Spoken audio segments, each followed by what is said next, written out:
Governor Little welcomed a second crisis center to the Treasure Valley recently, and there are now centers in 6 out of 7 Idaho regions. The centers are for adults in crisis needing mental health services, but who lack the essential resources.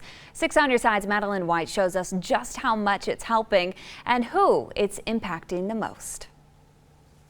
Staff at the new Western Idaho Community Crisis Center say their work is especially gratifying in moments like this. Clients leaving and basically hugging everyone in the building, including our security, because they were just so grateful to have somewhere to be when they were in crisis. The free-to-use centers, which there are now 2 of in the Treasure Valley, are in many ways shelter from the storm. Storms more Idahoans than ever say they're suffering through. We were seeing an ever-increasing number of people being placed on what we call mental holds. Mental holds take place when a police or doctor has concerns over a person's mental or emotional well-being. Law enforcement sometimes has to sit with people for hours in an emergency department. But with the centers, Edmonds hopes to not just save lives, but also time. They can go out and work with communities like they should be. And with the cut of a ribbon or 6, state leaders also hoping to cut some costs for taxpayers. Edmonds says the crisis center in Coeur d'Alene, which has been open for 4 years now, estimates about $400,000 a quarter in savings of emergency room and hospital costs. We've seen a lot of cost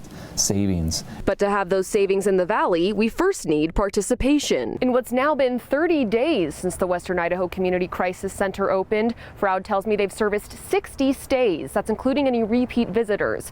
So that averages to only about 2 stays per night. And they have 20 beds. But part of gaining more users, Froud says, is making police aware of them. We're actively doing presentations to our local law enforcement in Region 3, so that's all those 6 counties, so that we can help tell them what the crisis center is for and how we can be a resource to them. So far at the Caldwell Center, top reasons for service have included major depression, alcohol use, and post-traumatic stress. People are really suffering.